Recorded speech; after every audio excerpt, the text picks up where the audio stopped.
Ladies and gentlemen, we will move to the last session on the topic Halal Sphere, a pathway to establish science and innovation culture. We have an honorable speakers with us in this session. The first speaker, His Excellency Mr. Ehsan Ovud, Secretary General, the Standards and Metrology Institute for the Islamic countries, Turkey. And the second one, Associate Professor Dr. Vinay Dahlan, Director of the Halal Science Center, Chulalongkorn University, Thailand.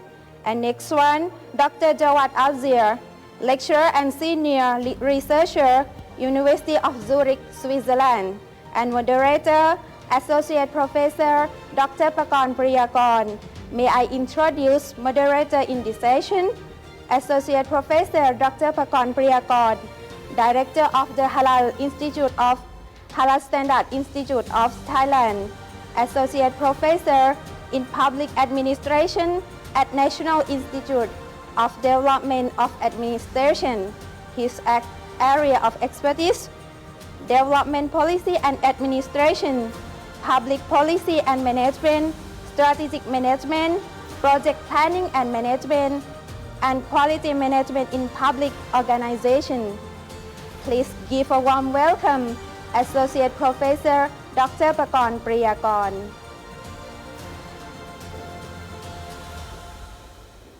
Assalamu alaikum wa rahmatullahi wa barakatuh. Honorable speakers, distinguished participants, colleagues, friends, and everyone who follow our virtual conference in Thailand Halal Assembly this year. Welcome to the first round and the last session of the International Halal Science and International Conference. The major focus of this session is, I'm going to share a bit, Halal Trust, a pathway to establish science and innovation culture. I am Dr. Pakon Priyakon, Director of Halal Standard Institute of Thailand. I will be moderator of this particular session, which is very important one, because most of the speakers are in fact distinguished figures in halal development in the world. Three speakers today who will contribute what I call significant information. You have to understand, you have to know, and you have to follow, because the three speakers are in fact those who contribute a great deal or a lot of standards, science and technology plus innovation. The first speaker is His Excellency Ehsan Ovud, Secretary General of the Standards and Metrology Institute for Islamic countries, or we call OIC-CIMIC, based in Istanbul, Turkey. He is in fact our co-chairman of this year Thailand Halal Assembly, and we met him on the opening ceremony yesterday. With academic background in international relations and long career in Turkish Standard Enterprise, Mr. Ehsan Ovud was elected to be Secretary General of OIC-CIMIC since 15 December 2014 and complete in 2017, and was re-elected again in 2018 up to present. In my view, during his term in CIMIC and under his leadership, various projects and tasks have been successfully accomplished, especially OIC Global Quality infrastructure. To my experience, working with him for at least 4 or 5 years, he is making CIMIC, Halal Conformity Assessment System, as well as technical committees, much more active and more professional. May I invite His Excellency Mr. Ihsan Ovud, Secretary General of OIC CIMIC, to present his idea and view on one of the most important topic today, OIC CIMIC standards on halal issues and halal quality infrastructure. Mr. Ihsan Ovud, please.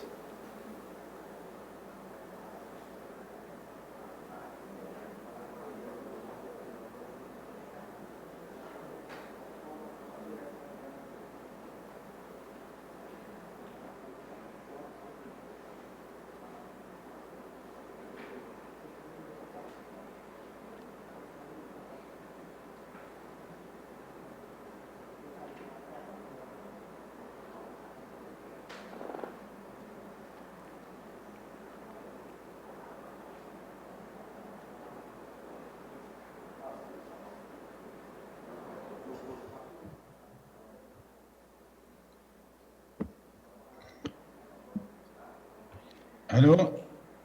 Hello. Yes, you can come into our session now.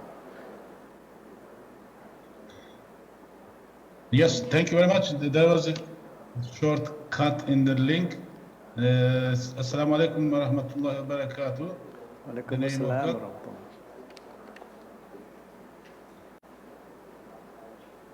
May I start? Yes. Okay.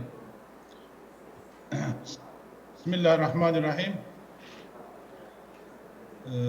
Dear brothers and sisters, Assalamu alaikum wa rahmatullahi wa barakatuh. First of all, I would like to congratulate Thailand Halal Assembly organizers, especially Your Excellency and His Excellency Dr. Associate Professor Dr. Vinay Dahlan. This was excellent organizations. Last 6 years we are following you. Inshallah, the next year it will be face to face. Inshallah, if Allah permit us. Today I will shortly give some information about CIMIC and then talk shortly about OIC Global Halal Quality Infrastructure and short information about our technical organs, and then I will give some information about OIC CIMIC standards and then halal issues and standardization. I will finish inshallah in shortly. What is CIMIC? Sometimes we have to know what is CIMIC. CIMIC is a charity-based and intergovernmental organization. It is a technical and institution and affiliated to the OIC.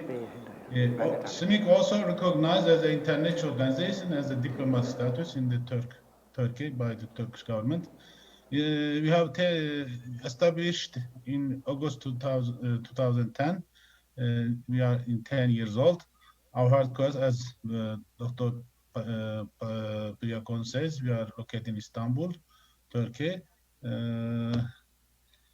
This is our main objective summarized here.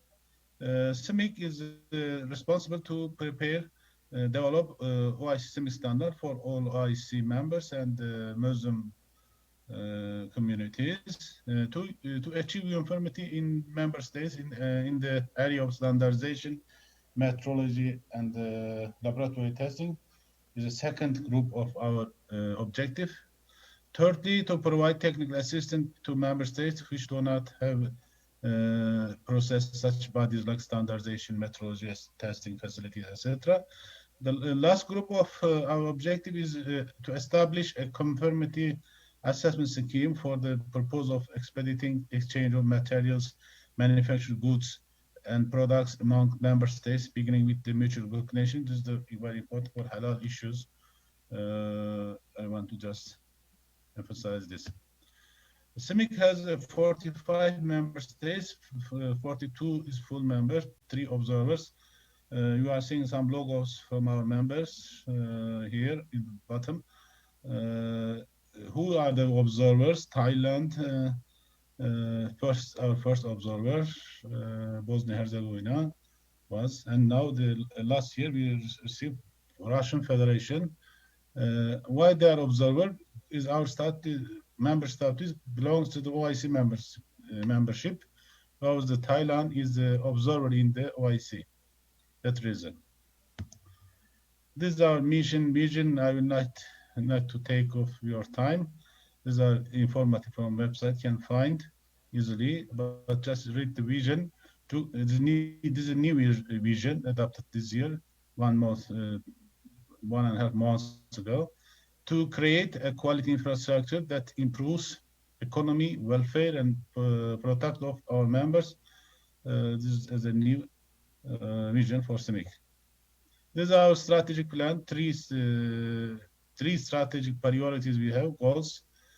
One is for standards, the second is about support the members' needs, and the third is about the quality infrastructure. I will give details later about this last one. This is the strategy map of our new strategy plan for 10 years, next 10 years, starting 1 January. Before the continue, I want to just emphasize the importance of the term of the standards, because the all system and all conformity assessment and halal global halal quality infrastructure all will be structured on the standards. We have to have single standards, one standards for same issues. Standards as an international term approved by the United Nations and ISO is the document developed by consensus. It means all stakeholders have contributed, and this should be approved by recognized by the public or governmental authority. Standard should be used common and repeat, not one times, not for one company, should be used by all parts. Anyone who want to do, for example, certification, all certification bodies should use it, same standards. And all standards naturally should be voluntary. Then there's the stakeholders. You can see all part of the community groups like industries, like consumers, research and development organization, laboratories, government organization, non-government organization, SMEs, private sector, chamber of commerce, etc., universities. Standards should be developed by all parts, their active participations. And then second, after standards, another term, quality infrastructure. Quality infrastructure has to be established in all countries because of trade, because of the free trade and cooperation and recognitions. What does include?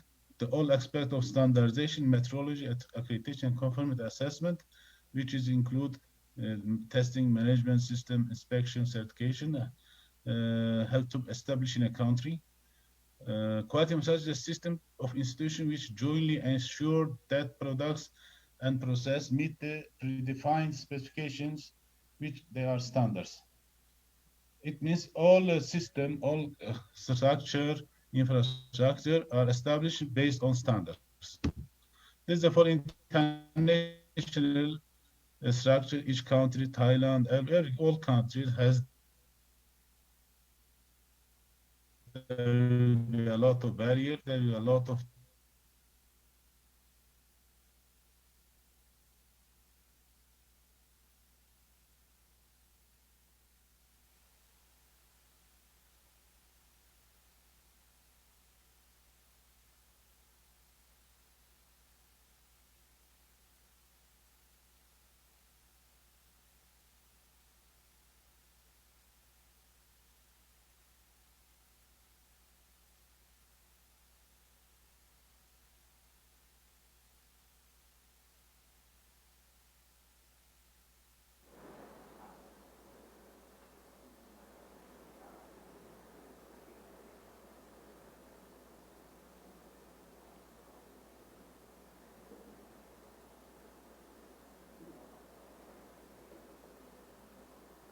Ladies and gentlemen, I think there is some. So, Yes. yes. You can carry on. So, yes. Sorry for the technology. I will continue this. Yes. Where I. Yes, please. I was here. Yes. First standards for all producers or manufacturers for product standard. We have to have same standards, not similar standards. And then we have to have a system for certification. This certification system also based standards. Otherwise, you could not recognize each other. We have standard for producer, we have standard for certification bodies, but somebody should make you accredited, you authorize you for these activities. This also needs standards. In CIMIC, in OIC country, for product, we have many standards. Inshallah, will be in the future, we know. We have for the certification OIC 2 is a third-party conformity assessment of compliance according to the OIC 1, 4, 6, 9, etc. Accreditation bodies confirmed to their standard OIC 3, but the competent certifiers the impartial and credible assessment of according to IHSATEC 2 for the conformity assessment. This is the new structure for the quality for the CIMIC members first, and then OIC members, and then for all stakeholders in halal sectors. In pyramid, you can see in the right side of the pyramid, accreditation, conformity assessment, products and services. It means in each level, we have to have same standards and implement by the all sectors. In the bottom, standards for manufacturers, for services, for producers, for retailers, distributors, etc. In the second level, standards for guidelines for halal certification bodies, performing halal certification activities is in CIMIC. CIMIC CCA, Conformity Assessment Committee, is responsible for this standards. First big import standard was CIMIC 2, but we have 4 new standards in this area. In the top, CIMIC CCA also produce any standards. CIMIC 3 is the guidelines for halal accreditation bodies accrediting halal certification, halal accreditation bodies. And in the left of my slide, in the left side, in the bottom of the pyramid, there's a designated structure. We will have a top organization for the whole system. It will for the mutual recognition, MLA, MRA, and peer evaluation in accordance with all OIC CIMIC standards in the future. This structure expected to be approved by the board of directors of the CIMIC in the next meeting, inshallah. And here, just showing you the in which each level, each travel of the product from the needs of customers' requirements, from raw material to end user, you need standards. Without standards, you could not give the question of the consumers, and you will not reach the satisfaction of the customers. We say travel of a product from farm to fork. Only with standards you can reach find 100% satisfactions. With the system, what the benefit of the result of the system? There will be a full traceability. Product or people can be controlled where is the wrong, who is the wrong, what is the wrong, and there will be an increase in consumer trust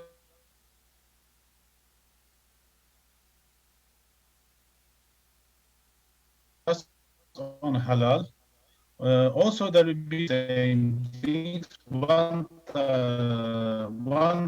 test, and accept everywhere. And then finally, there will be diminishing in technical barriers trade, and as a result, there will be full halal, inshallah. Turn back to the CIMIC. I say I will talk about the technical organs. CIMIC normally has a board, General Assembly, Board of Directors, etc. But under Board of Directors, we have 3 main technical organs. We say councils.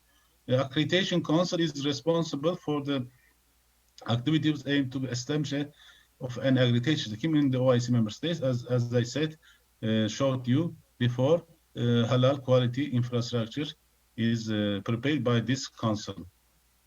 Metrology is a scientific area, is for researching and make the cooperation type of metrology activities, policies, for the raw material, etc.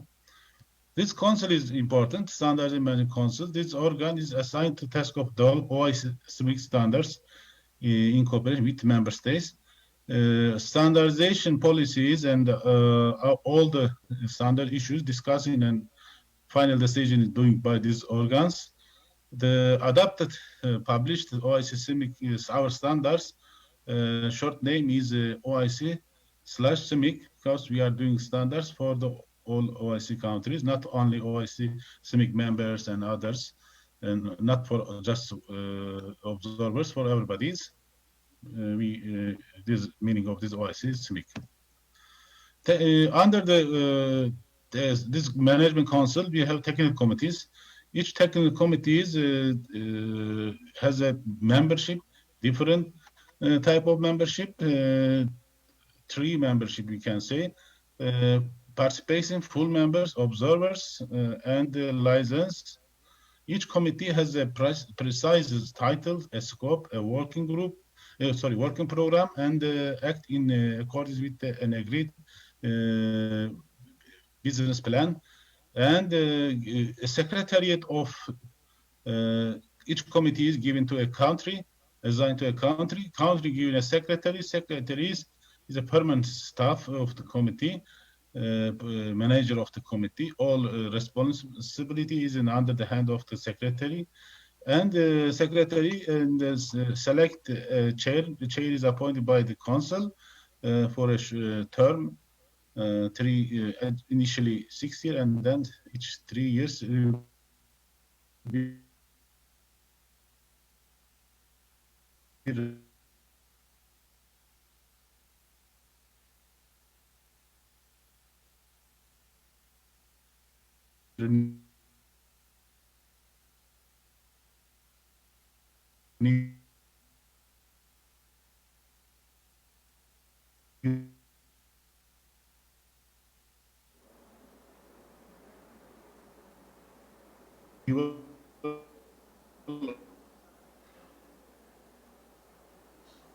At the moment, we have some technical problems.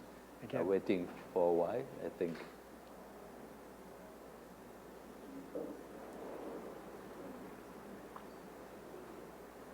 Dr. Ehsan, are you still there?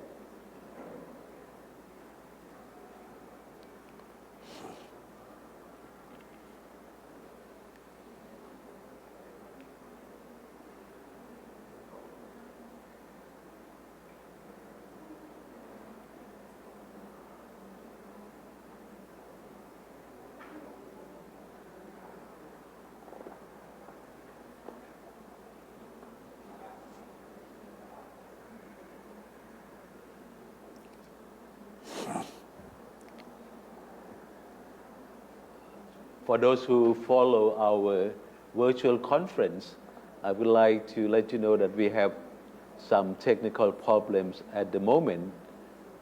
Speakers cannot connect with the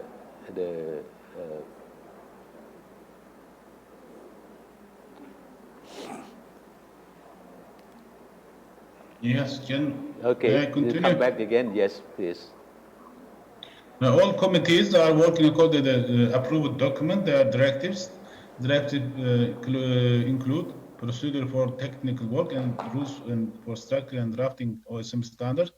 Is a main document for the working studying and how they work in technical work is mentioned there.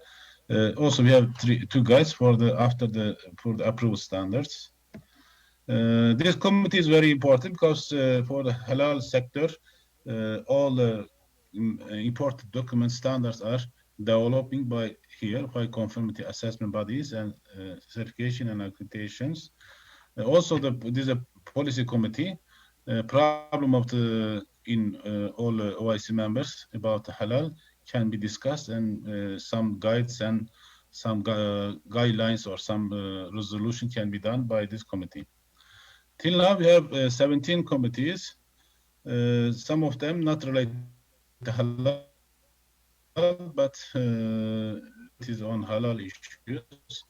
First committee is on halal food issues, halal cosmetic is, for example, 10 halal supply chain, 11 TC11 halal management system, TC16 and halal pharmaceutical issue. Each committee is given secretary to a country.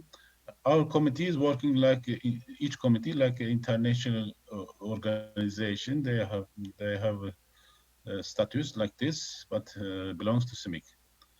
This is giving the stage for the standardization. Not easy to prepare standards. You have to follow the rules in the directives. If you have mature document, you can use the fast track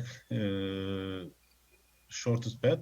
But if there is no any document, first working group is working on, then committee is working, and after committee matured something, general secretary is sending voting for limited times for 3 months.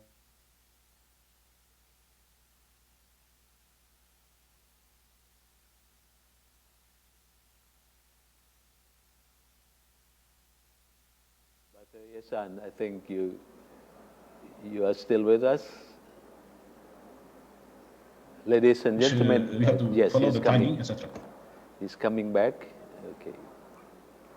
Yes, all system are doing according to the information system in the password and etc. This is our published standards numbers. You can see in the namely and standard. Till now, we published 38 standards. 14 of them is related to halal. As we are waiting the nearly 10 new standards in halal issues. It belongs to member states. Standards should be proposed by any member states, observer or participating, doesn't matter, and then it will be developed under the committee, and then finally it will be published, as I say, in the stage after the reaching the last stage. What is, as I said, Islamic rules in our standards? First of all, before that, religious based for standard Islamic rules is Sharia rules. But we are not using the all different rules in the standards. Final decision doing by the International Fiqh Academy is the OIC organs as authorized for all fatwas for all Muslim countries and communities based in Jeddah.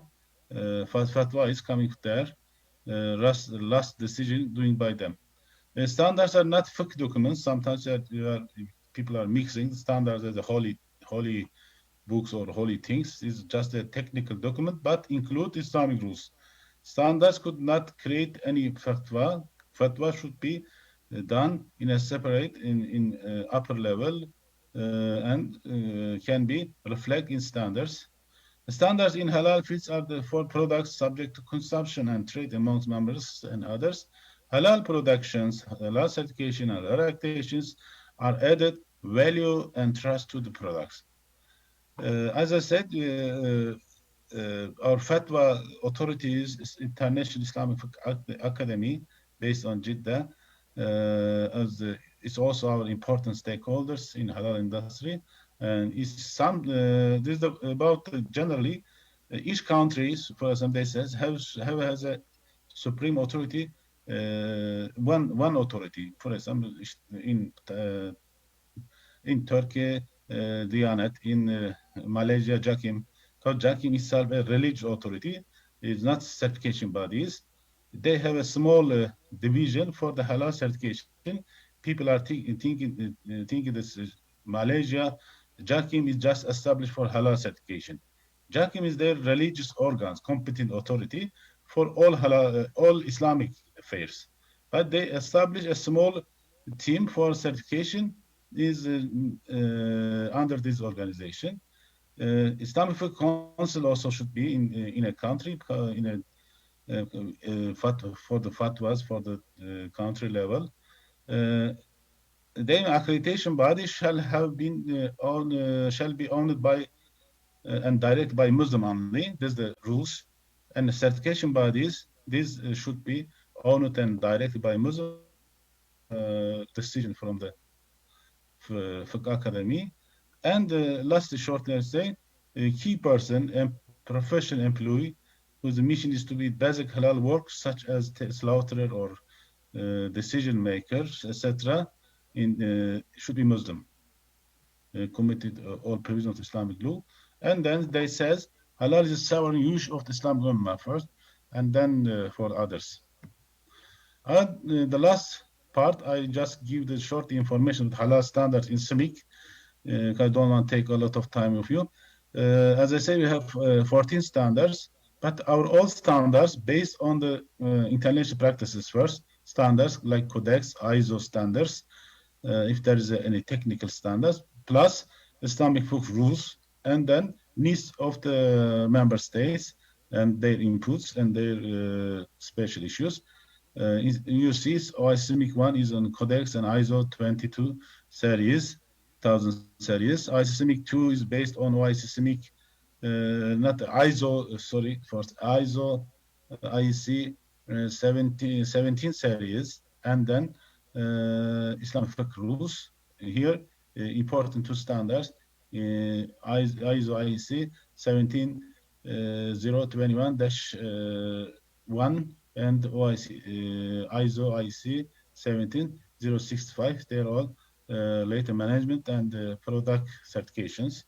ISMIC 3 is based on the ISO 17011 and plus Islamic rules and Islamic ethics rules approved by the members and Fiqh academies there. Similar things for this, the other standards you can see.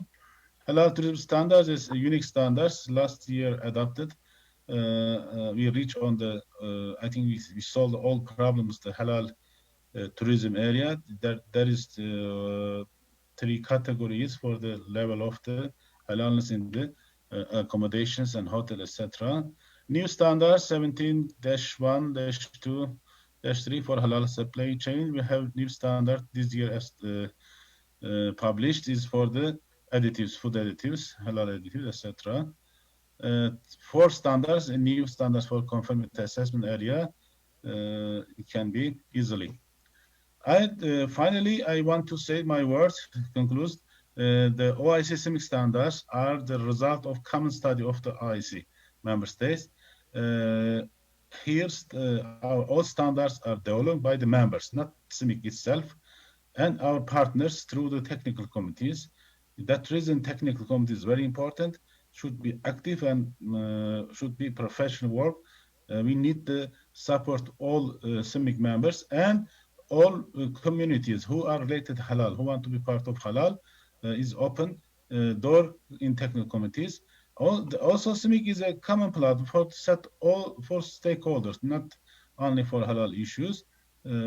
All stakeholders in related area can be part of us. And finally, OIC standards are common standards for the Muslim world and all interest parties. I once again to thanks organizers in this condition to organize these virtual conferences and meetings and Halal Assembly. I hope, inshallah, next year everything will be good for all humanity and all Muslim. We will be together face to face. Assalamu alaikum wa rahmatullahi wa barakatuh. Yasan Owood, thank you very much for your informative presentation, and I'm sure all who follow this virtual conference can see that we are really virtual because technical problems can happen anytime. I am very impressed for this presentation because we can understand the quality infrastructure of OIC CIMIC in putting all together, whether there be conformity assessment committee technical committees, accreditation committee, and plus methodology council. I hope we all can work together more and more. Particularly myself has been one of the representative of Thailand in 5 technical committees, and that helped us a lot in Thailand in terms of developing our standards and guidelines for halal certification bodies. That is our first speaker, and I hope there will be some question, and we are going to wrap up those in the last part of our conference. The second speaker, ladies and gentlemen, is Associate Professor Dr. Vinay Dahlan, founding director of the Halal Science Center, Chulalongkorn University. He is also the Vice President of the Central Islamic Council of Thailand. He is also the President of Halal Standard Institute of Thailand. That means he's my boss. Dr. Vinay got PhD in Applied Medical Biology from University of Brussels in Belgium. He was, I know, the first foreign student who got grand distinction from this famous university. He is the one who initiated and set up the Halal Science Center at Chulalongkorn University, and this center was approved and well established by the Cabinet Resolution on the 13th of August 1946. He got the National Award of Best Innovative Civil Services from the government in 2013. And of course, the topic he is going to let us learn or let us know is a very important one. It is halal sphere and ecologic economic equity concept of halal. May I invite Dr. Vinay to give his talk on this very important topic. Dr. Vinay. Thank you. Assalamualaikum warahmatullahi wabarakatuh. My topic is about the halal sphere and ecologic economic equity concept of halal. This is the slogan for this Thailand Halal Assembly this year.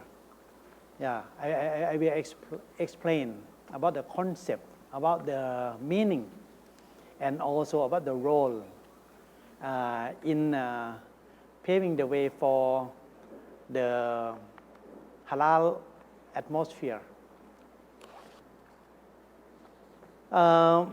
My presentation will be separated into 3 topics. The first one is equilibrium or equity in Islam and in ecological aspects. The second is the development of halal sphere by application of halal science, technology, and innovation. The third, halal sphere in post-COVID-19 era. I think it's very important for us to learn about the Islamic concept. These 2 words here, equilibrium and equity in Islam, and also in ecological aspects. I would like to explain about the equity or equilibrium in Islam. In Islam, in Surah Al-Isra, you will see, وَلَا تَجْهَرْ بِصَلَاتِكَ وَلَا تُخَافِتْ بِهَا وَابْتَغِ ذَلِكَ سَبِيلًا.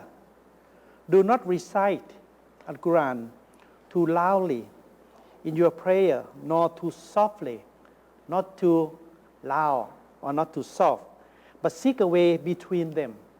This is the meaning of equilibrium or equity. When we discuss about the equilibrium, it's something about the physical balance. But for the equity, it's different. Equity is also mean the fairness. In Islam, we have to consider both sides about the physical and also spiritual. This is the way that's why we use equity in our slogan. The second, Ya ayyuhan nasu kulu mimma. The second, ayyuhan nasur bahuwa ala anfusikum wa innakum la tad'una azamma wa la qaiban wa lakin tad'u nasami'a bashira. O people, be gentle with yourself, for you are not calling upon one who is deaf or absent. Rather, you are calling upon the hearing, the seeing. There are many kind of people in the society, deaf or absent, but also someone who can hear, who can see. Then we have to choose which one we have to connect, which one we have to communicate. This is the way for equity in Islam. It doesn't mean that we have to neglect the people who absent or the people who deaf. We have both, but we have to select the one we have to communicate. And this is very important for the halal and tayyib. In the Surah Al-Baqarah, Ya ayyuhan nas sukulu mimma fil ardi halalan tayyiban wa la tattabi'u khutuwati syaitan innahu lakum aduwwum mubin.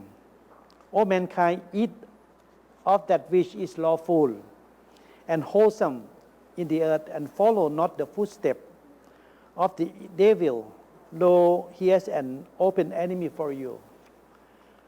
The meaning, there is halal and haram in the society, in the environment, and Allah asks us to select halal and tayyib. This is the way for the equity in Islam.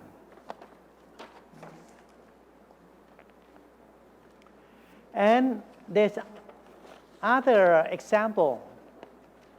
You see, in our stomach and in our gastrointestinal tract, this is a paper published in 1962.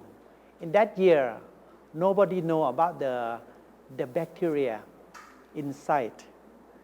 Theodore Roseberry found that if the human body is completely bacteria-free, if there is no bacteria inside, the result is the body's susceptibility to various diseases. It's not good. It means that we're gonna prone to many diseases. Good health is not mean to make the body free from pathogens. Rather, it makes the body suitable for being home to good bacteria that control pathogenic bacteria. The equilibrium between good and bad bacteria in the body is thus one of the key of human health. This is very important. In our body, it doesn't mean that it should be free of pathogen. It should be equilibrium between both kind, good bacteria and bad bacteria, and that make the health of the body. This is very important. And this is Allah subhanahu wa ta'ala create us for the equilibrium, for the equity of the health. And also in the forest, the same, nothing different. In the forest in 1950s, the hunters team up to hunt all 400 wolves in Yellowstone, which consequences to increase of deer. When finally the wolf eliminated, the deer increased, and it eat insect and leaf. And finally, decrease the insect and bird drop of big tree, more winding upstream, elimination of the top predator that severely destroy the ecosystem. This is very important, you see. Protection of ecosystem is not mean to destroy the things that cause problem, but to control them in an equilibrium number that finally cause no problem. This is very important. In the body or in the forest, not different. It means that we must have both good and bad. For the halal sphere, the same. It means that in environment of the halal sphere, there's many haram subjects, but we have to select. We have to select, and we have to learn the way to select. This is halal sphere in a society where Muslims are minority like Thailand. Does not mean to create halal ecosystem, this one word, or making all products and services in society halal. It doesn't mean that we have to make all halal. Halal sphere means to control haram, not to encroach Muslim. Meanwhile, making halal to provide greatest benefit to both Muslim and non-Muslim in society. This is the way. This is halal sphere. It means that we have both halal and haram. But we have to make all halal greatest benefit to non-Muslim and Muslim.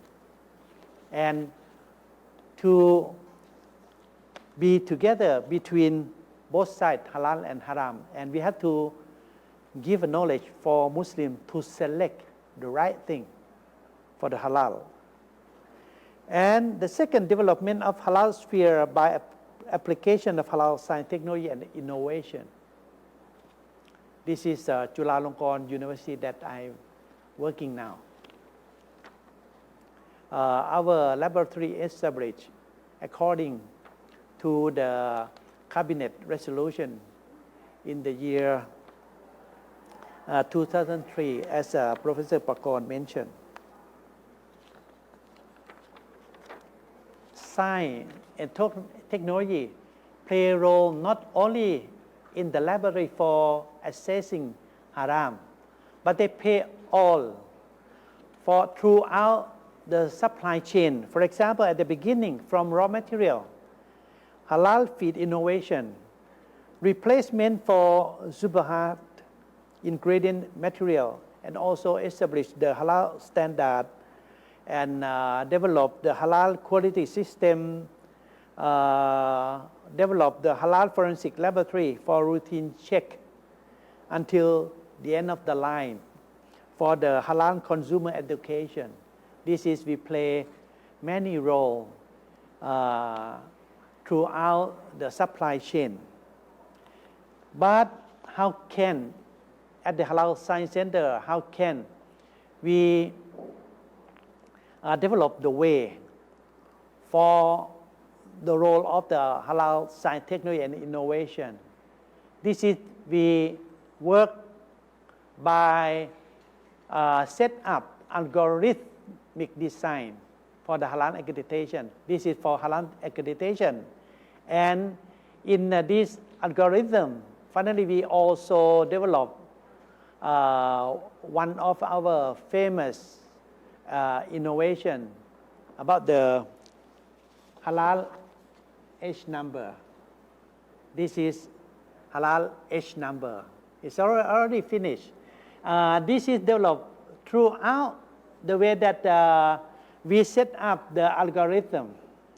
And in this way, we also develop the halal cleansing product, for how clean.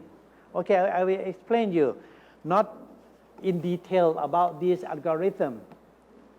I will go for the halal laboratory analysis. Okay, we set up 4 kind or 5 kind of the laboratory assessment. For example,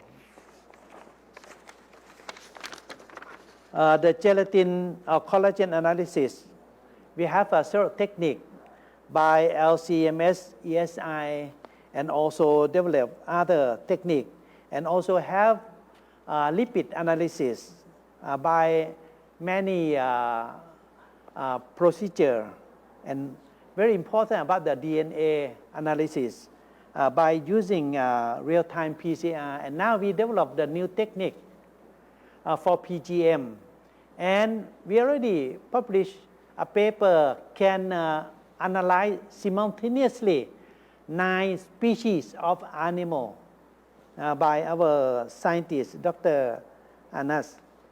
And we developed the technique for protein analysis and so on. And here, we developed the system of the halal assurance liability quality system that we call HALQ. This is for halal standardization in the factory. We already implement this system in 770 food factories throughout the country. You see, we developed this technique in the year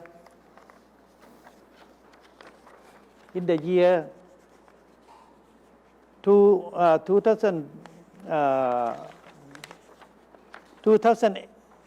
the year 1998, and then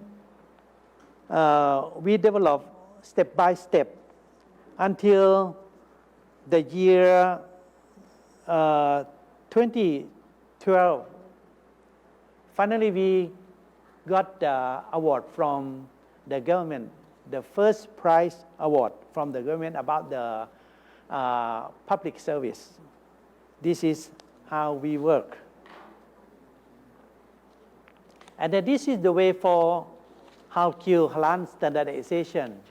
This is in order to set up the halal sphere, try to make everything halal. And there are 4 steps in the HALQ.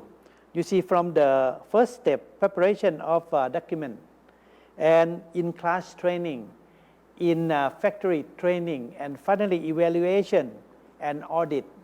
And finally, the factory ready for Islamic organization to accredit. This is the way we work. And for the H number, we developed since the year 2004. We developed the technique of the laboratory, and finally we collect the data until the year 2016. The data that we collect is together is 130,000 information. Then finally we categorize and work until to have it tabulation until we develop the H number. This is for replacing E number.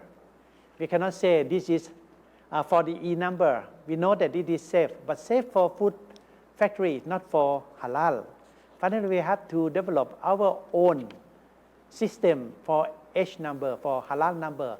If finally we have the H number, we can be sure this is halal.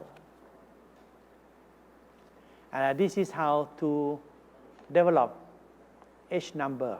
And finally, we have the book, but it's still too thin. We really need collaboration from other laboratories. For example, our friend from Indonesia, our friend from Malaysia, from Pakistan, from Philippines, and from other countries.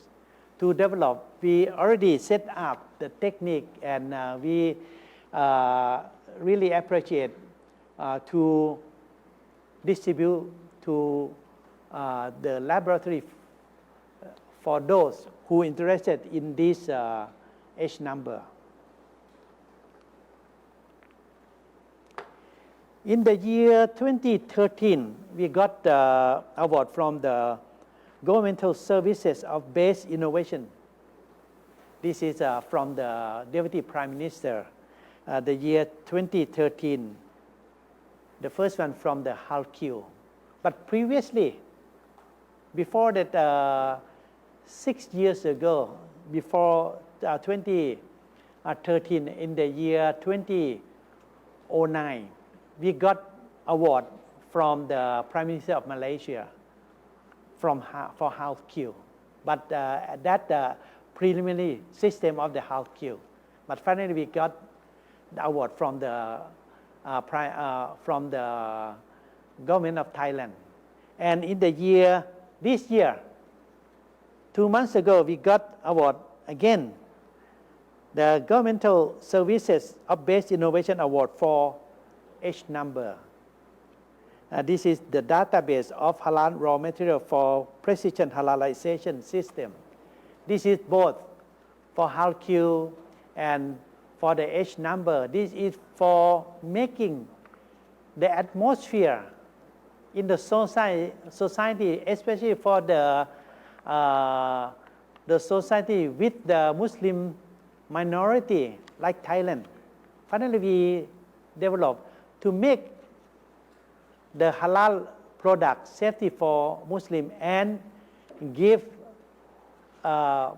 benefit for non-Muslim in the society. This is finally, it made the concept of Islam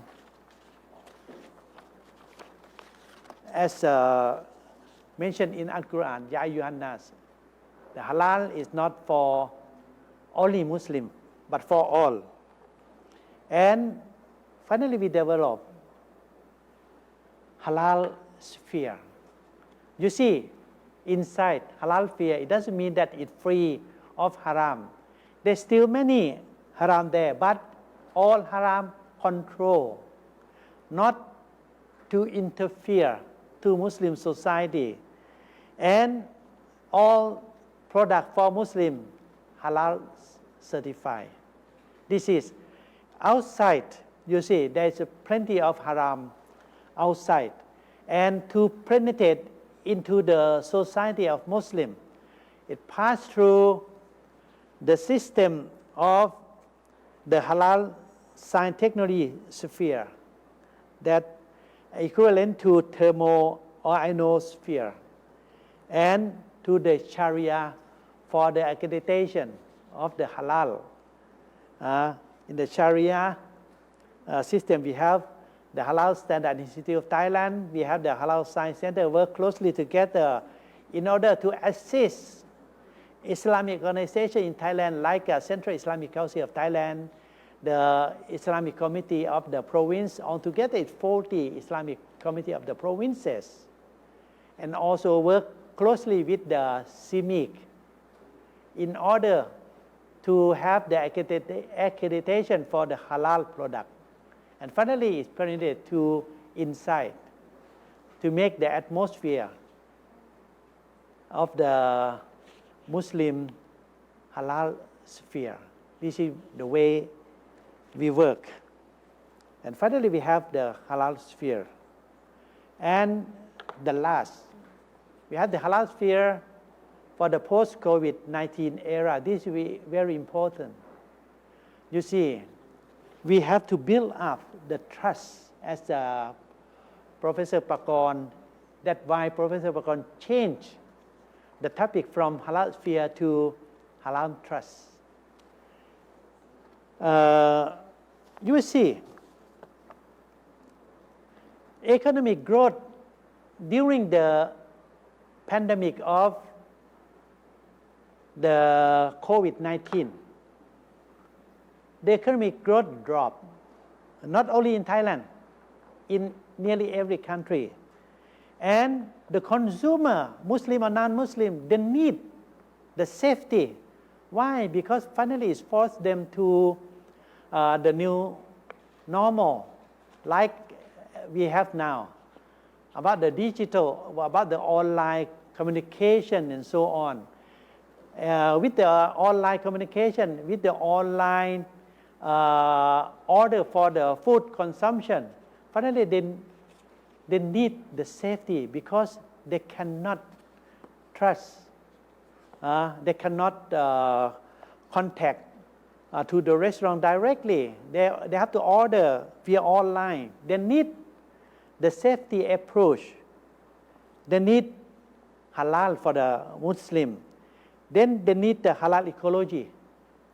Halal ecology is about the Islam, about the Sharia, about the Ittihad, about the culture, ilmu, science, technology, insan, manpower.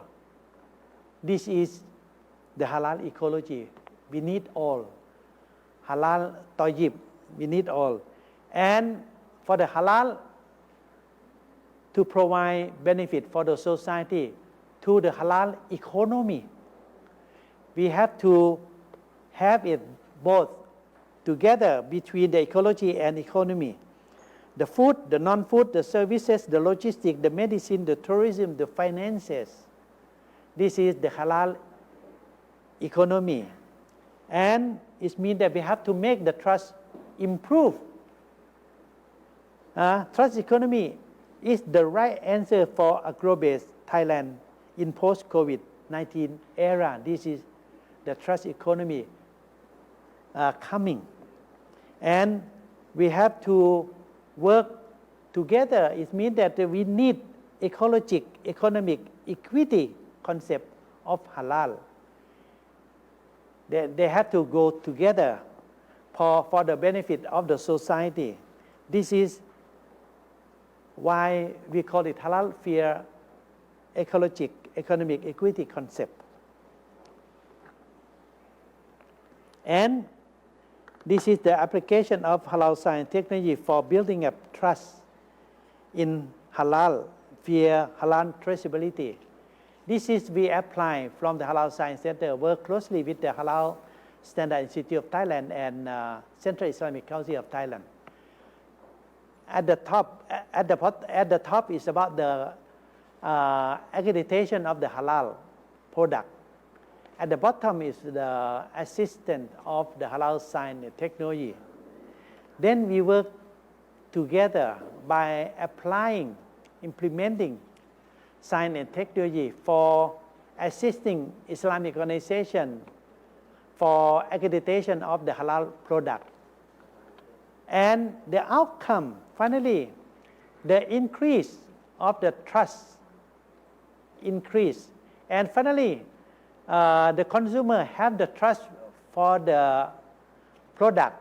And finally, it's easier for the consumer and also for the food manufacturer to building up the branding of the product. This is finally is going to be the outcome. And we need the combination of science technology. We need the digital network. This is we developed at the Halal Science Center in order to assist the Central Islamic Council of Thailand as well as the Halal Standard Institute of Thailand. You see, we have the program of sphere. I will not explain all. But finally, we have the Halal blockchain, also called Distributed Ledger Technology or DLT. This is will come in very near future. And now Thailand, the government of Thailand are developing the CBDC or central bank digital currency that we call Intanon. This will come in a very near future. It means that in the future we're going to have the cashless society.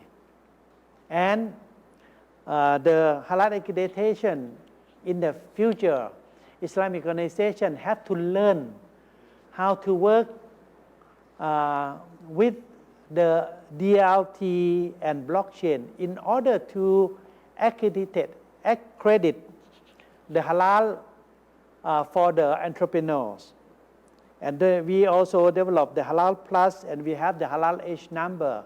This is all combined in the digital technology. And the last, now we are proposed to the government about, you see, at the beginning that we produce S-curve for the halal from the 247 million a year to 6 billion 100 million a year. It means that we produce S-curve working closely between Halal Science Center, Halal Standard Institute of Thailand, and this is the right choice. It means that the government have the right vision for the first part of the halal strategy, but finally it's reached the plateau. We need the second initiation, and then for producing new S-curve, and we propose the national halal strategy during 2021 to 2025, development of halal sphere as infrastructure of halal trust economy. This is we're going to building up halal trust by applying digital technology and together with the blockchain and so on. Then we have to work very closely together between stakeholder, industry, Islamic organization, university, and Islamic organization. This is our dream from the diamond halal. This is also the government, the cabinet resolution several years ago about the diamond halal, and also finally going to make it halal branding. This is for the halal mark. Finally, this is very important and a good, should be very good outcome from our hard working that between the Halal Science Center, Halal Standard Institute of Thailand, Islamic organization, and then try to provide all benefit that we earn from our experiences in Thailand to all our friends in other countries. And this is, we have to thank for all that participate in our virtual conferences. Thank you very much. Thank you very much indeed for a very comprehensive presentation, very systematic, very important in terms of creating the so-called halal sphere by application of science, particularly halal science, technology, and innovation. In my view, I think for halal sphere in post-COVID-19, the great contribution of his empirical evidence or empirical studies is that we have balance or equity, halal ecology to the halal economy.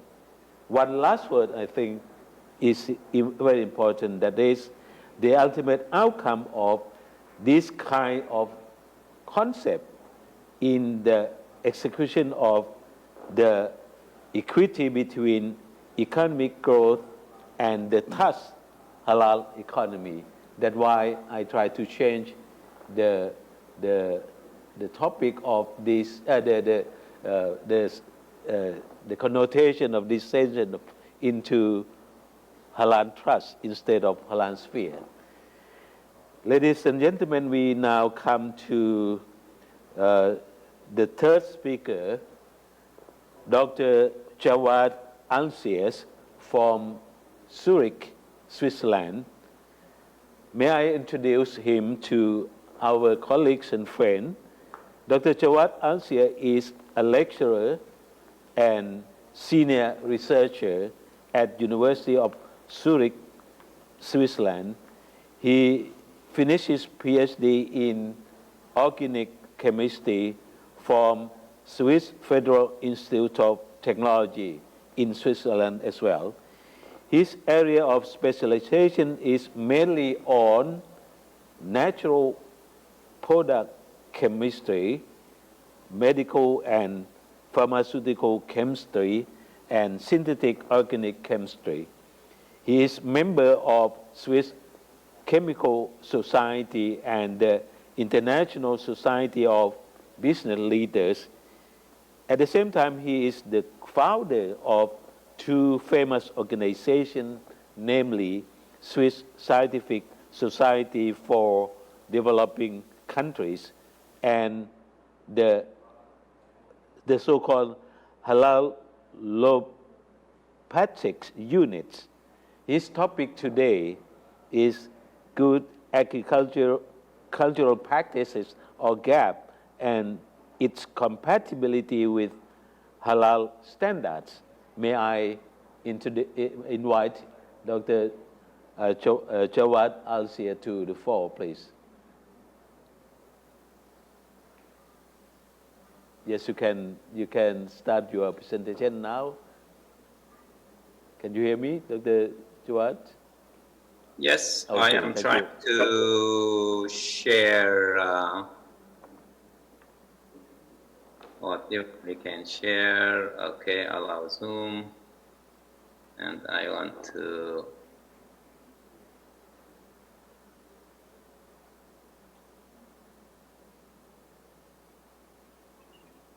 you can see that, ladies and gentlemen, this is the real virtual conference because I'm trying to share. Okay, this one. Share. Your slide, right? Okay, so now it's coming. You can see the slides, right? So everybody can hear me? Yes, yes. You can carry on, Good. please. I'd like to thank you a lot for this invitation and thanks for the organization, and hopefully I'm sure and certain that you will have always, as usual, a wonderful halal meeting. Today I would like to give a different perspective. So I would like to give or to think, let's say, from a different perspective, how one could utilize good agricultural practices for the goodwill of, let's say, halal. Now, I would like to start with, let's say, everybody agree that food and agriculture is essential. And this is coming back to the basic concept of humanity, that we are always driven by certain vital forces. And those vital forces, it could be organic needs and it could be instincts, and food is really classified as an organic needs. If we don't eat, we will die. This is essential. And in reality, this concept has already presented by the Prophet Muhammad ﷺ 1400 years ago, and he told us that the pillars of civilizations are three, and food, health is playing a main role, and the third one is security. And this is clear in his hadith, where he said that whoever begins the day feeling secure, having good health, and possessing enough food for his day is as though as he possessed the whole world. So if you want to know that if this country is really civilized or not, you can look at those three pillars. You see how is food accessibility, how is health management, how is security, and based on that, you can really give an idea about the status of this country. Now, for us as a scientist, we can really play a lot with the concept of health and food. And this is, of course, open question. This is, I asked myself this long time ago, is really halal food healthy or not? And I guess everybody would agree, would say yes. And I thought maybe this is not, in general, a fair question if we just ask the question in opposite way, if non-halal food is healthy or not. And I guess we will get like two different answers, yes or no, no or yes. But I think to be fair, we have to think from rationality and from scientific point of view. In general, every food, no matter from where it comes and how it is processed, if it is enriched with the essentials. What are the essentials? Essentials are glucose units, and amino acids, nucleosides, vitamins, minerals, and waters. If all of that are really in a diverse way is present in the food in general can be called healthy. But not every healthy food really can maintain the best health, because we know from experience that many people, they're very selective in getting always the best food, but still in the end they have certain disease like cancer, Alzheimer, and so on. And therefore, maybe just to focus on healthy food is not enough. And that's why I wanted a little bit to go far and think how one could utilize healthy food and make it more, let's say, more effective on our health. And this, of course, open a question for me to make really a deep research in that direction. And I utilized all these existing principles, and I came to conclusion, yes, it is possible to make this food more effective, but we have to create the right environment for eating the food. And for these reasons, I have developed a concept which I called it halalopathy, and I wrote a number of publications, and if anyone is interested could go to the last publication, which is just 2 weeks ago published. I'm not going into detail of this concept, but it is just basically made on how one could create a compatible system in the life.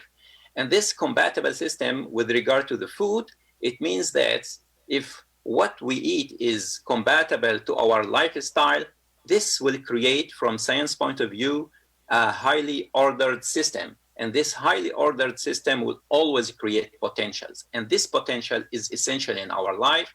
It is the potential energy which will give us enough energy to do the work. It is the potential energy which is essential and needed for our immune system to remain on the fighting mood. And if potential is lost for a certain reason, then really, even we are eating the best food, but still we cannot really activate our immune system. And potential can only be created by compatibility concepts. And compatibility, it means we have to find the connections between our behavior and our concept about life. Now, if you think from industry point of view, so industries in general, they are aiming on producing a producing a product which is highly profitable, and of course it is irresistible in a way that everybody would like to have it. Now, if we look at those issues from both aspects, this is from industrial aspects, and now from customer aspects. Customer aspects, he would like to have the possibility of choice, to select something with his own choice, but he doesn't like to have his choices just made for him and tell him that's it. So I guess that's why we have to find a sort of system which compromise between industry and customers. And that's why, from one point, the government is trying to create certain principles where it should impose on the production at industry. And also there are certain associations and societies which do concern about customers, and therefore they always like to take the health concept and the safety concept into consideration. And in my opinion, any industry would like to maintain or would like always to reach the horizon. They have really to focus on four values, not only the material value, because material value which has to do with profitable product, but they have also to think of human value, moral value, and spiritual value beside the material value. Now, from this aspect, of course, our focus will be today on these good agricultural practices, which are those principles which have been imposed either by the government or certain societies to achieve, of course, the goal. Now, how to utilize this with regard to the good halal practices? And And that's why I thought maybe it will be good to see what are the common aspects between good halal practice and good agriculture practice, and those what is in common, we have to enrich them, and where are the differences and how one could build bridges between those differences and try to narrow them. Obviously, one can see that the main goal of both is really how to achieve safe and healthy food. And for this reason, of course, all the issues which are taken by the good agricultural practices are of concern of good halal practices. But there are, of course, certain issues which are part of good halal practices are not taken into concern of good halal practices. And this will be our focus, where we could really try to find a common understanding between both systems. Now, there are a lot. I'm not going to talk about all of them in details, because most of the people whom they are in the halal business, they are aware of these concepts. And the first one is tayyib. And tayyib is a well-known, it's a well-known concept, but I have here to just to interfere a little bit and tell you. The concept of tayyib, people, and how to differentiate this concept from halal. Now, this is from my perspective. Halal is the noun, it is the subject, whereas tayyib is the verb, and it is the process. And here we have to correlate the subject with the process if we want to end up of having a real halal tayyib food. And I don't think for fun, Quran presented the concept of what we have to eat is halal and tayyib together, and we cannot separate halal from tayyib, and we cannot separate tayyib from halal. And that's why Islam make it very easy. Put halal first and tayyib second. So anything you want to eat, if that subject is halal, then you go for the process and try to investigate the process. But if that subject is not halal, don't waste your time. And I guess maybe the best example for me whenever I present is like fish. Fish, everybody would accept that this is a halal from subject point of view. But if this fish has been grown in a sewage water, now this is not a tayyib process, and there is no way to give halal certification for such type of fish. Although fish in general, it is still accepted that this is a halal. And the second issue is ethanol. Now, those two issues, of course, I have written a detailed research about the concept of tayyib in general and about ethanol and its halal status. And I tried to focus on when and how much and where are the relaxation with regard to ethanol, what type of ethanol we can use, what concentration we can use, when it is allowed, when it is not allowed. And I try to summarize everything in my second review. And if anybody would like to go into more detail, it'd be nice to read those two reviews. Now, the third issue, which is probably very well known, especially for both agriculture and which is also a concern from halal aspect, is the manure and fertilizer. Now, fertilizers and manures in general, they are a source of, let's say, a source of nutrients which is needed to enrich the soil, to keep the soil rich with enough building blocks like amino acids, like nucleosides, and so on. Now, fertilizers, they are chemicals, many made in the lab, and take into considerations all these building blocks. Now, from halal perspective, fertilizers, if it is approved by the country, if everything, the safety is taken into consideration, there should be no problem to use these type of fertilizers. Now, the issue is always with the manure. Why? Because manure is coming from or derived from a waste product from plant and from animal. And yes, the question is, what is the halal status of such situation? Now, from science point of view, manure in general, if it is done correctly, it has to be kept in or composed for like 6 months.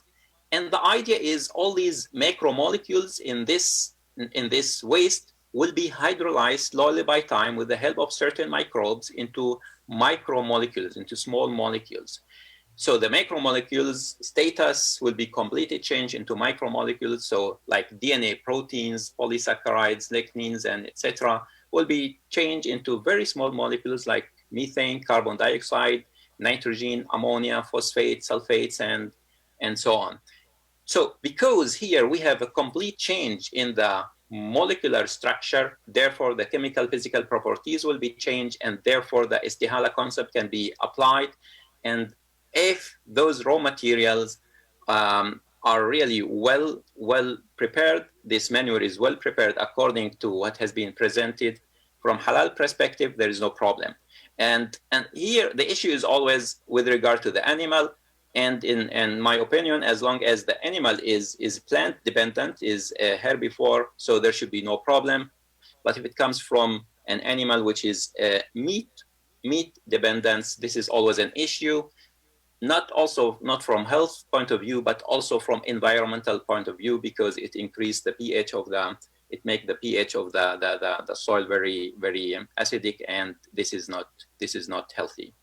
Now, the other critical issue is the genetically modified product, because this is a big issue not only in halal, but it is also in the non-halal world, because it is considered to be an ethical issue, and this is also very difficult and very challenging problem, which is not easy really to give you a straight answers whether this is really halal or not. Now, just to understand the concept, we have certain crops which we wanted to increase their resistance against certain, let's say, pesticides, against certain chemicals, and to let them live certain environmental change. And for this purpose, we tried to give a short information through small DNA into these plants and to improve their resistance. And by this, we create a new traits, and these new traits, it should make the new crops capable to resist certain pest, chemicals, and changes in the environment.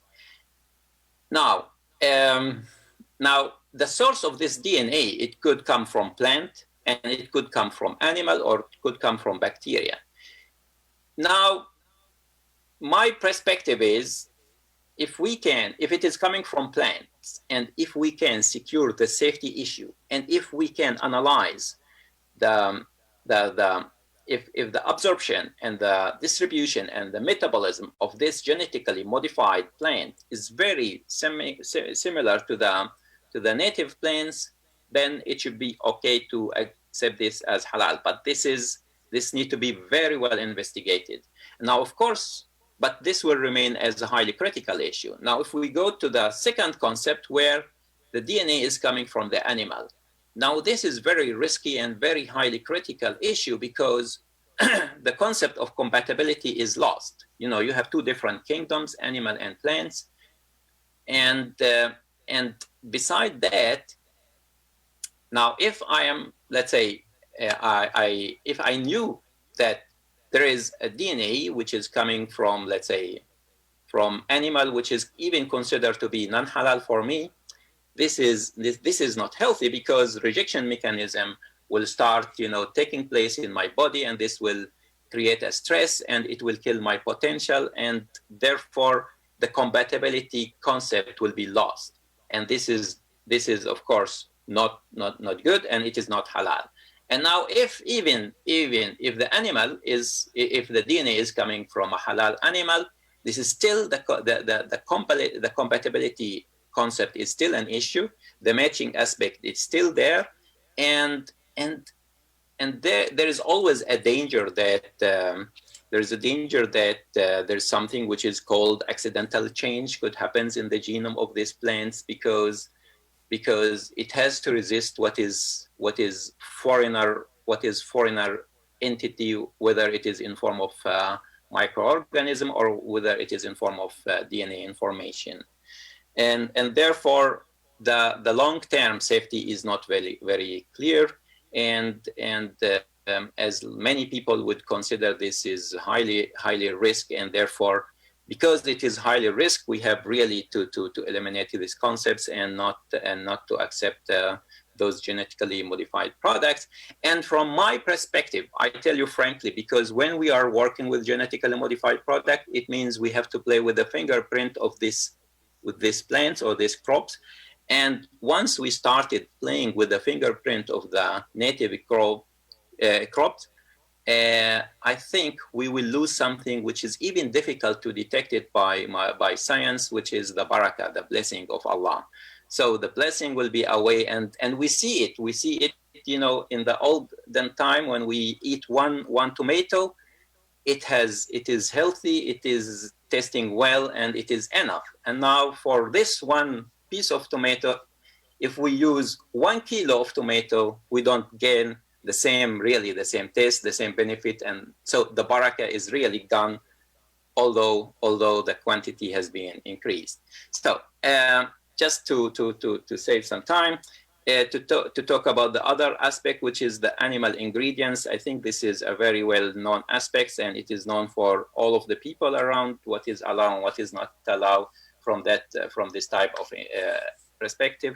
And now the other issue is pesticides. Pesticides, what are the pesticides? They are really chemicals which are used or designed to control the pest. And in this case, because we are using chemicals, so we have to be careful here how we have to present this from halal point of view. Now, those are toxic chemicals which are designed to kill pets. Now, pets, they are small in size compared to our body. And therefore, here we have to be careful with the dose, because the dose determines the toxicity.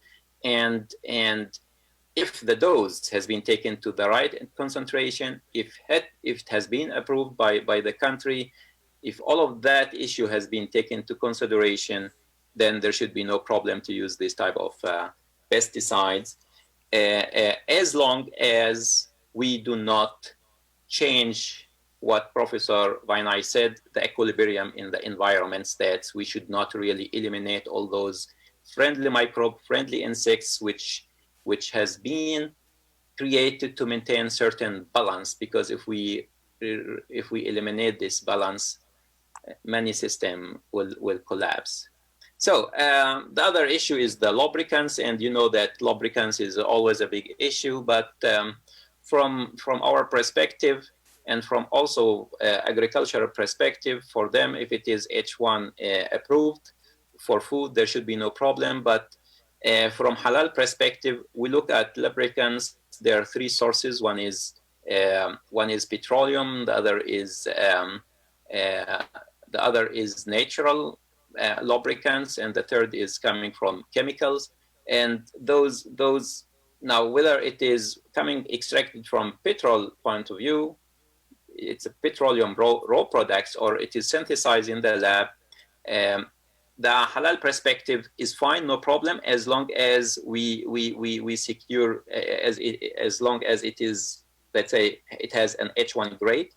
Now, with natural lubricants, if it comes from plants, there's no problem. But if it comes from animal, this is, of course, a highly critical issue, and we have to take it into consideration.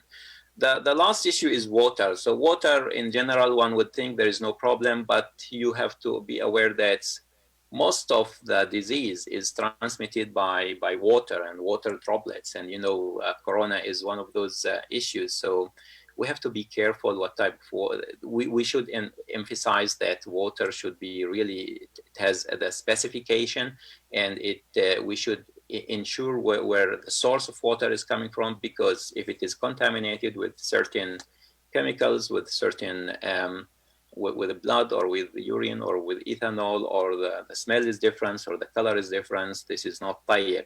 But water as a subject, as a noun, this is halal. So those issues need to be taken into consideration. Now, to finalize everything, so obviously there is a possibility to create, let's say, a system which could work with the good agricultural practice. So if you want to certify certain products, and if the good agricultural practice has been taken into consideration, this is an added value which will be considered in the halal certification. But at the same time, there are certain concepts which need to be introduced into good agricultural practice. And I think we have to simplify those Islamic concepts like, you know, halal, mashbuh, and haram, and we can replace them by highly critical, and non-critical to bridge between both scientific backgrounds, and clearly highly critical.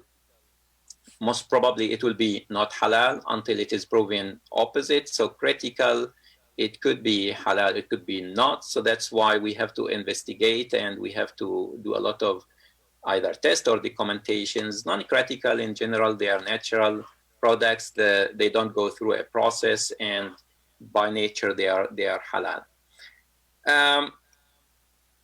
So I guess yes, if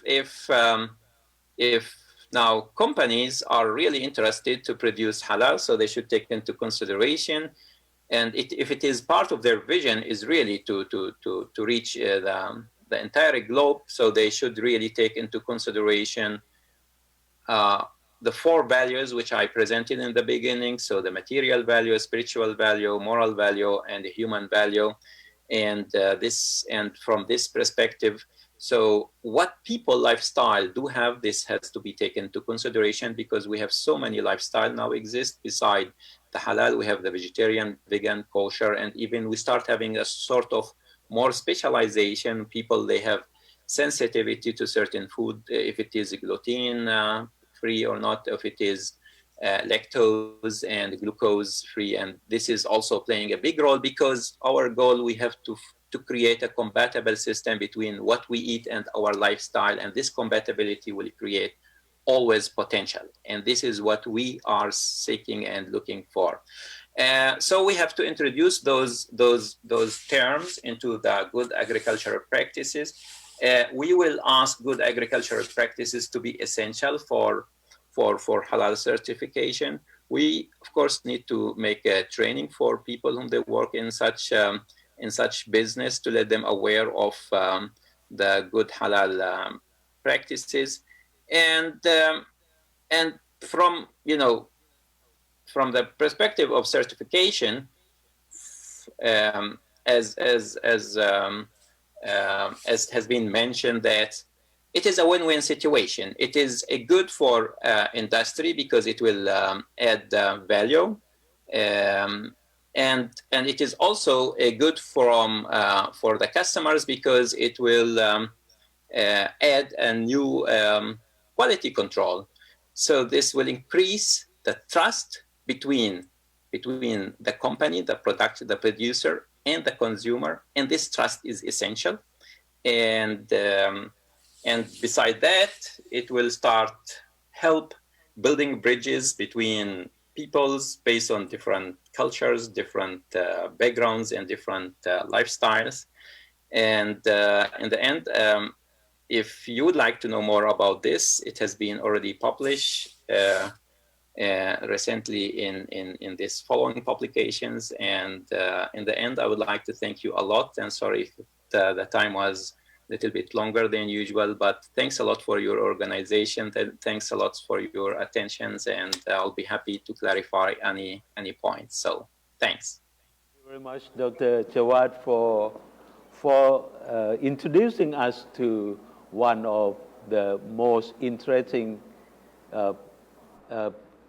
issues, because you try to emphasize that based on the food sources, especially agricultural products with gap and good halal practices are compatible and creating both safety and healthy foods. And the one last word you also mentioned about halal trust, that is our main topic of this discussion. Ladies and gentlemen, we are really run out of time, so the time for Q&A seems to be very limited. We have only 2 questions, and in order to let our speakers to discuss on that. The first question is how halal infrastructure can improve halal sphere in a particular non-Muslim countries. I think Dr. Vinay have to clear on this particular point, please. Yes, this is very important about the halal sphere. First thing, we better building up halal infrastructure first. And one of the best one is about the assistance of science technology for halal accreditation and halal authentication. This is why we better improve. The assist of the science technology and innovation will improve the integrity of the halal accreditation from the Islamic organization. This is very important. And then, as I mentioned, the halal sphere doesn't mean that we have to make all things that are consumed by a Muslim consumer. For the thing that are consumed by Muslim consumer should be halal, and it's much better by halal accreditation. But for the food and non-food and also service in the society, it doesn't mean that it should be halal, but it should be controlled, especially by the knowledge of the Muslim consumer in the society. And that's why halal infrastructure should be very important. I think we try to introduce the halal sphere into the society of the non-Muslim country. This is we better work harder between the halal scientists and Islamic organization in order to set up the good system for control the non-halal and also for certification of the halal. This is why we try to introduce the halal sphere into the society. Okay, next, the next question. May I have the second question, please?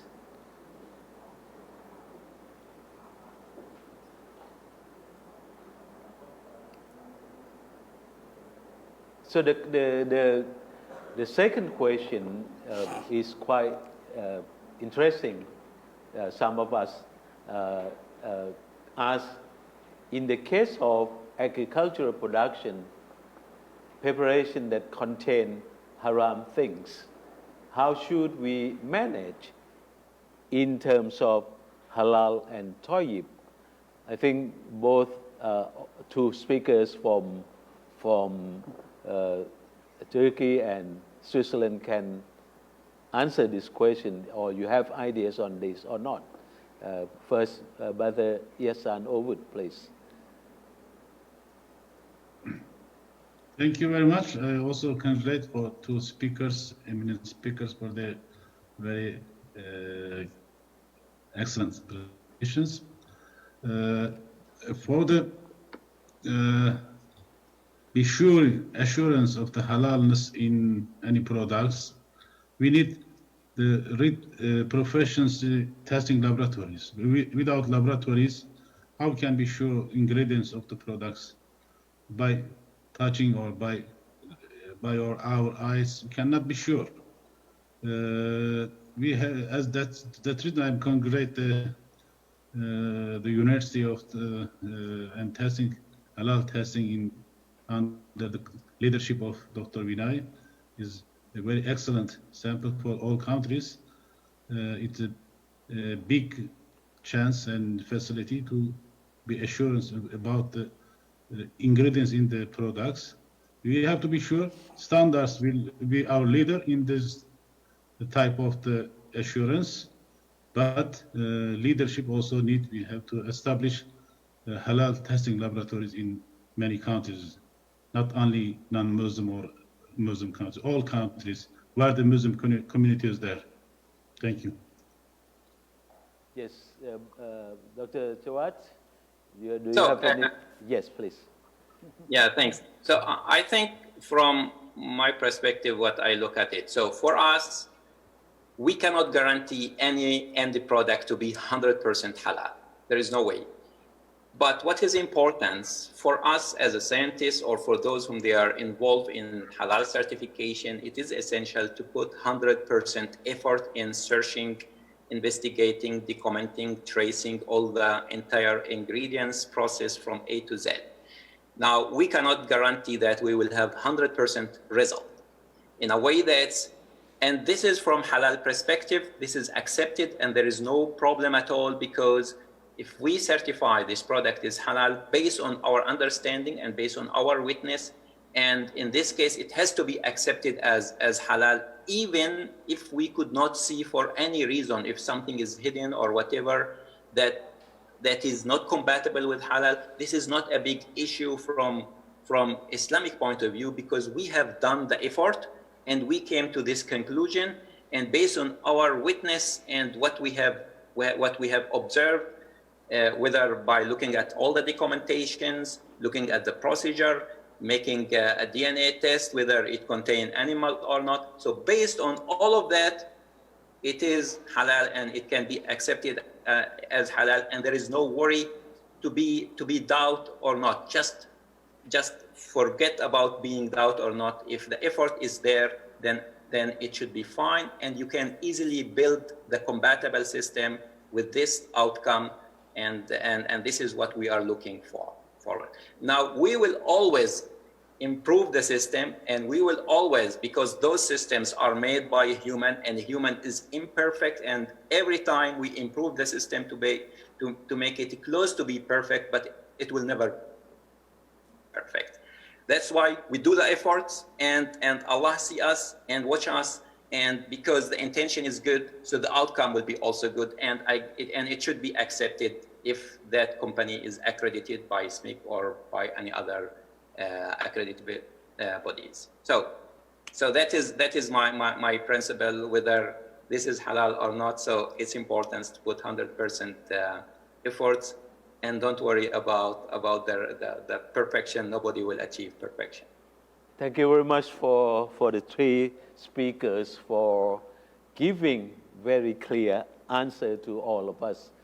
I would like to take this opportunity to thank Brother Yasan Owood from OIC CIMIC, Dr. Jawad Ansel from University of Zurich, yes, in Switzerland, and Dr. Vinay Dalan, of course.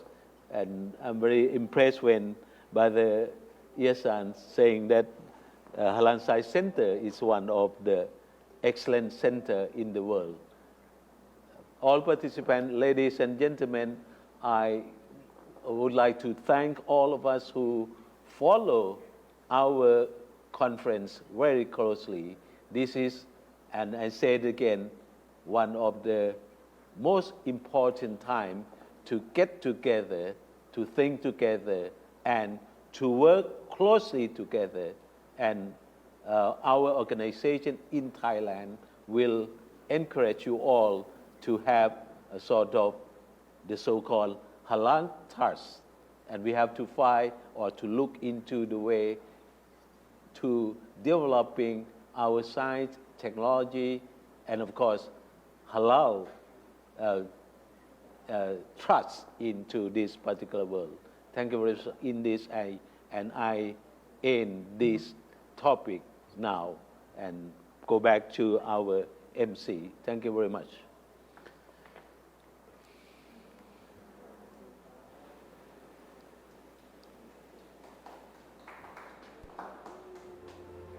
Thank you very much for a great presentation. Thank you all speakers, and thank you moderator Professor Dr. Pakon Priyakon. Thank you. Remind to all participants, please complete the online evaluation form with scan the QR code on screen or click link in chat board of Zoom or Facebook Live. Now let's take a break of few minutes and come back to closing ceremony. Thank you.